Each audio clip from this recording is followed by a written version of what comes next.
Central New England's trusted news source, ABC6 News at Noon. Good afternoon, everybody, and thank you for joining us today. I'm Doreen Scanlon. We start with breaking news out of Fall River. 2 people are dead, 2 others hurt after gunfire in a neighborhood that the mayor says is usually quiet. This apparently all related to a family dispute. ABC6 News reporter Natalie Norrie spoke to neighbors. She has new details at noon. Natalie?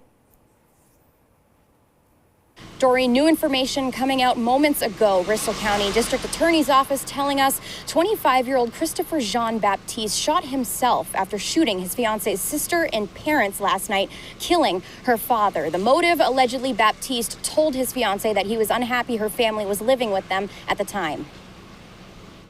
Around 3 this morning, police responded to Bank Street, where the Bristol County DA's office says a 25-year-old man shot 3 people, killing a 69-year-old Fall River man and wounding 2 women. The women went to the hospital and are expected to survive.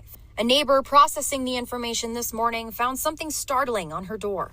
Blood on the side of my door and the doorbell. So I'm wondering if it was someone trying to get help or ask for help. I don't know. Fernandez says she woke up multiple times in the night but did not hear anything related to the incident. I'm shocked. It's scary, knowing something like that happened right next door to you, and with 2 young kids. I'm shaking right now. I'm a little taken back. Police telling ABC6 the residents of the Bank Street home had only been living there for a few months. No, sometimes there would be yelling, but I don't know what for. The Massachusetts State Police, as well as the Bristol County DA's office, are going to continue investigating this incident. And we'll have more on this story as it continues to develop later today on ABC6 at 4 o'clock. For now, reporting live in Fall River, I'm Natalie Norrie, ABC6 News. All right, Natalie, thank you. And now new at noon, the state plans to evict homeless living in tents outside the State House by Friday. State police were on scene there this morning, handing out notices. That notice says those living there must leave the State House grounds by 9 o'clock Friday. The letter offers emergency shelter and transport to that shelter. Well, their feelings don't trump our rights. We pay the taxes on the buildings, and they work for us, so their feelings are irrelevant in this matter. They got to follow the law. Me personally, I'm willing to stay out here because their feelings don't trump our rights, and what they're doing is incorrect by us. The Army on Kansas Street is expected to be used to house some of the state's homeless, but advocates at the State House this morning said the 50 beds there won't be nearly enough to solve the problem. The governor's office says the people would be offered shelter at various locations, not just the Armory. And developing news now, Rainham police say 1 person died in an overnight crash on Route 44. This happened right near the Walmart on Paramount Drive. Police say a pickup truck left the road and hit a light pole with 5 people inside.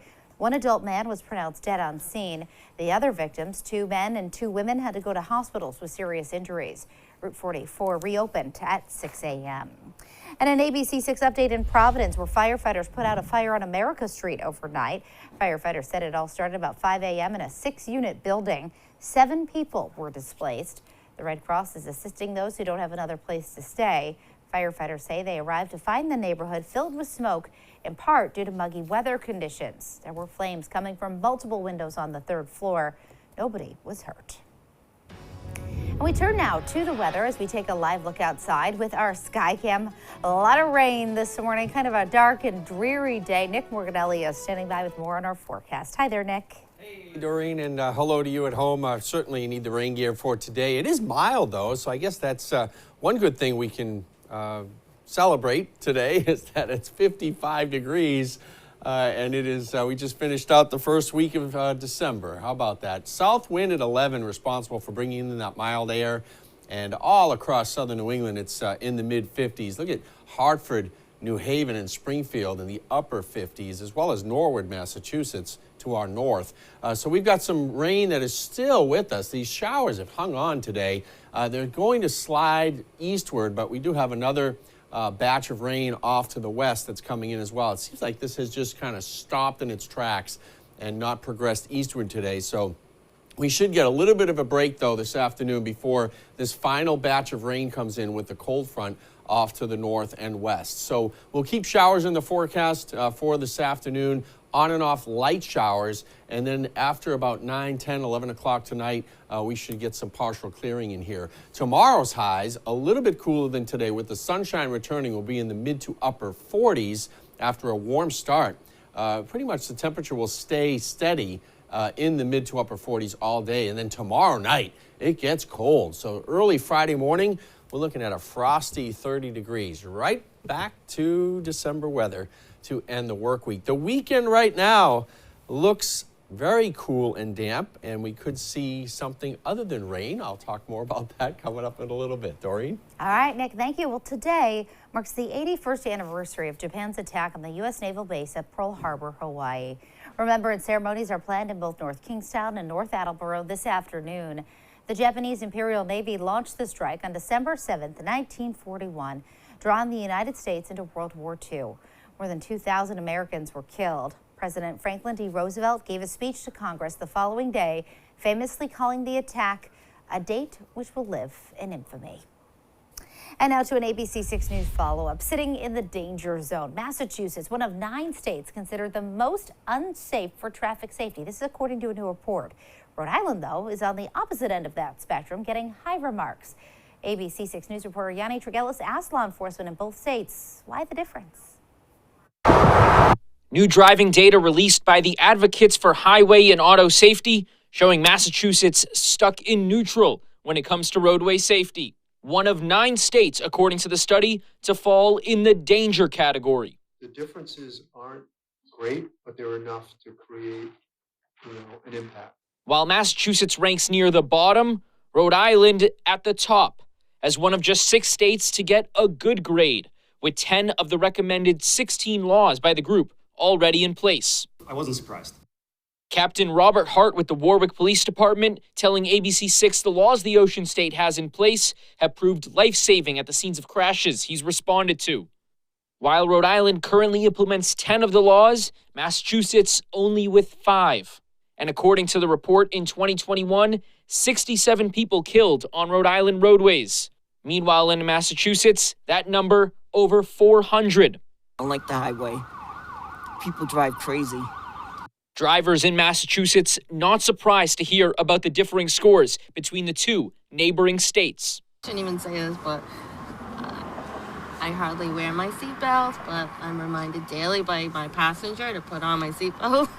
Chief Dean Isabella of the Seekonk Police Department also spent over 30 years working in Providence, giving him a look at how both states' laws run. Now Isabella calling on state legislature to follow in the direction of Rhode Island and pass more laws. See that they've adopted these practices that have been shown to mitigate some of these issues that cause traffic crashes and traffic fatalities. Wednesday, RIDOT releasing new data that shows these laws are working. Over the past 3 years, deadly crashes continuing on a downward trend.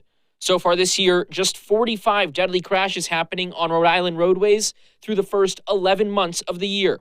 The statistics could have been way higher in terms of fatalities? No, 100%. The fact that we have such good laws on the books right now, if we didn't have some of those, we would definitely have more fatalities and more serious injuries. Yanni Tregellis, ABC6 News.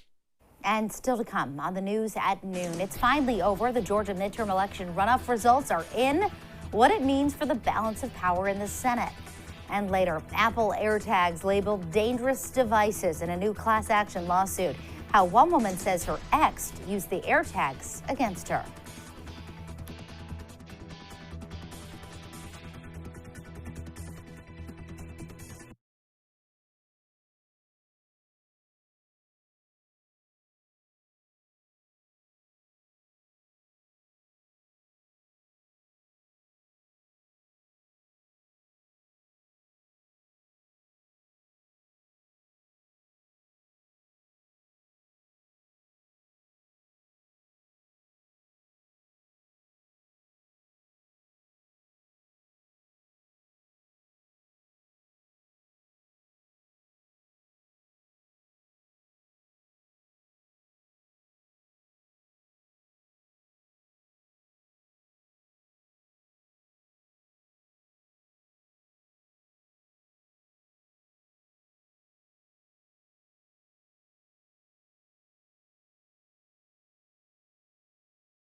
Back now with your political news. And in the final battle of the 2022 midterm elections, a record-breaking voter turnout. Democratic incumbent Senator Raphael Warnock celebrates his major full-term victory. ABC's M. Wynn is in Washington. Are you ready, Georgia? Democrats clinch a major victory as Georgia's incumbent Senator Raphael Warnock remains undefeated, winning a full 6-year term in a second straight runoff election. The people have spoken. The noted pastor in Atlanta securing Democrats a 51st Senate seat and outright majority. 51, a slim majority. That is great. President Joe Biden calling Warnock last night to congratulate him, saying on Twitter, Georgia voters stood up for our democracy, rejected ultra-MAGAism. Let's dance because we deserve it. Voters turned out in record numbers, 3.5 million ballots cast. Warnock's Republican rival, former NFL star Herschel Walker's defeat, raising questions about how the party will run future campaigns. Now, I'm not going to make any excuses now because we put up one heck of a fight. In the final weeks, the Trump-backed hopeful spent much of his campaign fending off scandals, including accusations of domestic violence and allegedly paying for 2 women to have abortions, all of which the pro-abortion candidate has denied. Warnock, who made history last year as the state's first black senator, expressing gratitude to his mother for where he is today. My mother, she grew up picking somebody else's cotton, but tonight she helped pick her youngest son to be a United States Senator. Analysts say now with Warnock's win, Democrats end an era of an evenly split Senate, which gave an outsized influence to any one Democratic senator. M. Wynn, ABC News, Washington. And still to come here on ABC6 News at noon, we're going to check in with Nick for our full forecast and when we'll see the return of sunshine. That's right after this.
And now, your ABC6 Storm Tracker weather with meteorologist Nick Morganelli. Well, this week, certainly, we've got weather for every just different type of person, right? You either like it mild and rainy or you like it a little cooler and sunny. And we've got 2 sunny days ahead of us, Thursday and Friday. And then it's a cool, damp weekend. Some drizzle, maybe a light spotty shower, maybe even some mixed wet snow mixing in on Sunday. And Sunday night, we could get a couple of snow showers in here. I'm going to look more closely at that tomorrow. It's still a little too early to be talking about that, but certainly the atmosphere will be right on the edge of being cold enough for producing some wet snowflakes, and the ground is still warm, so it shouldn't cause any issues, but we'll tackle that tomorrow. A colder pattern is ahead for sure, Not here right now. 55 degrees, a common number across southern New England. But we do see an Arctic little outbreak here in northern North Dakota, Bismarck, North Dakota. It's going to be moving into the Great Lakes a little bit. This is just a small surge of Arctic air, and we can look at the pattern here. Notice the flow generally is southwest to northeast with the jet stream above, and the jet stream really governs where the cold air goes and where the warm air goes. And high pressure over the Gulf of Mexico has pushed the jet north, so we've had warmer weather. Whenever the jet takes a dip like this and there's an upper level low pressure system, then it allows the cold air to come in. Well, that low I just showed you out over the Pacific Northwest kind of slides eastward a little bit, and a large trough or a large dip in the jet stream over the central U.S. will allow this frigid Arctic air to kind of move southward, and we're going to get a little chunk of that. In fact, some of that will move into northern New England. They're excited about that because they'll keep the snow machines going for all the ski resorts there. Storm tracker weather showing the radar, showing the elements of rain, the heaviest moving off to the east. To our west, we have some drying here, but we have to get through this last line. See it?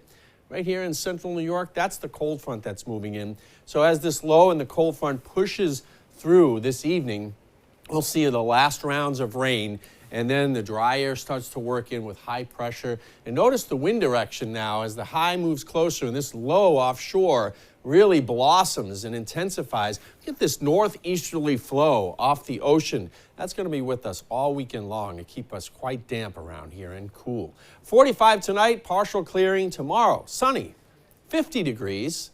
And we'll drop into the 40s late in the day. So we're back to sunglasses tomorrow, all right? Here we go. 7-day forecast. That sun sticking with us on Friday. It's a little cooler. We'll drop it down into the middle 40s.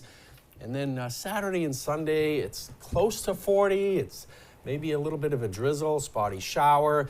A little system could come in out of the Midwest Sunday night, Doreen. Maybe enhance the precipitation, and it could possibly be in the form of some wet snow. So we'll see how that. Yeah, I'm going to talk about that tomorrow. I'm going to look at it a little more closely. You're going to make us wait. A little too early you're right saying? now. Make us wait till tomorrow. Okay. Yep. Meanwhile, Saturday looks like a good day for some Hallmark movies. Yeah, stay inside, have some hot cocoa with the kids, you know. Plan those. Make a gingerbread house. There you go. There you go. Check that off the list. All right, thanks, Nick. All right. Coming up next, Apple being sued over AirTags. 2 women claiming the devices allowed their exes to stalk them. We have those details next.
Back now with your consumer news. And Bertucci's, the longtime Italian-themed restaurant, which began in Massachusetts, is closing several locations in New England. On the chopping block, the restaurant located at the Emerald Square Mall in North Attleboro. The closures of the locations come as the restaurant chain filed for Chapter 11 bankruptcy in federal court Monday. This is the second time the chain restaurant has filed for bankruptcy. The Warwick and Mansfield location remain open at this time. And Apple is facing a lawsuit over its AirTag devices from two women who say it put their safety at risk. ABC's Rebecca Jarvis has the story. This morning, two women are hitting Apple with a proposed class action lawsuit, alleging the tech company's AirTag tracking device makes it easier for stalkers. It was just truly terrifying. Lauren Hughes and another woman who's suing as Jane Doe claim that their former partners used AirTags hidden in their cars to track their whereabouts without their knowledge.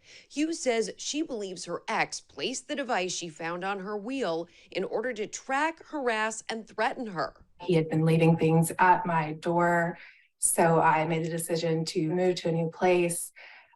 During that process, I was actually loading things into my vehicle at the time when I got the notification that an AirTag was moving with me. The lawsuit alleges Apple's device circumvents security features without taking reasonable steps to ensure that the monitoring products and services will be used only for legitimate and lawful purposes. There is some evidence out there that Apple has had issues with the product and has made some efforts to improve its safety protocols, but that, according to these women and this lawsuit, those efforts were not sufficient. Hughes and the Jane Doe are not the only ones who say devices like this have been used against them. A California woman says after a shopping trip, she and a friend were alerted to a tag following them. There was a map that showed it followed our exact location from Target all the way back to her house. And earlier this year, Sports Illustrated swimsuit model Brooks Nader made headlines when she said she was tracked through New York City,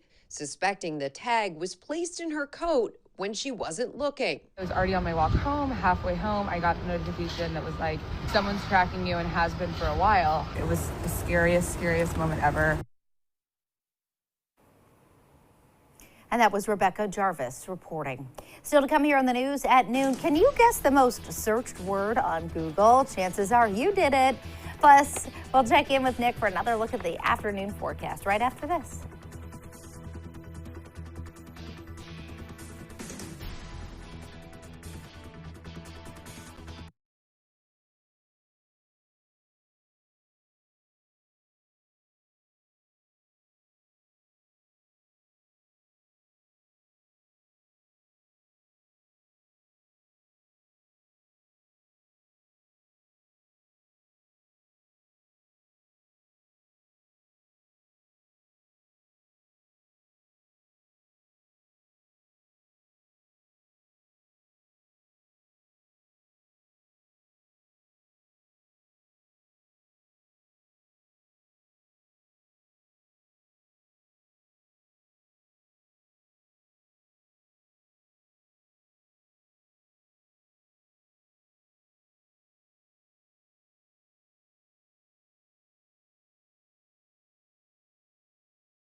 Well, Google has published its year-end search list for 2022, which is a look back at the top trending searches of the year. And the #1 trending search globally was Wordle, the wildly popular web-based word guessing game owned by the New York Times. Other top searches include Johnny Depp, and that was in the people category, and the actors category as well, Novak Djokovic in the athletes category, and Ukraine in the news category.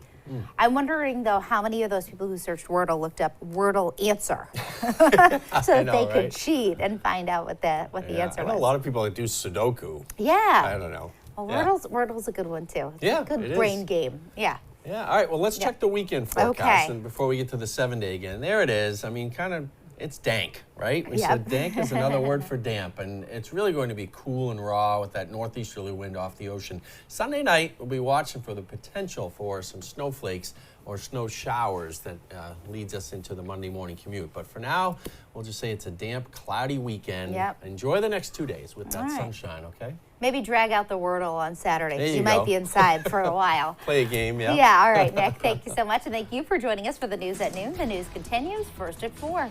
Have a great day, everybody.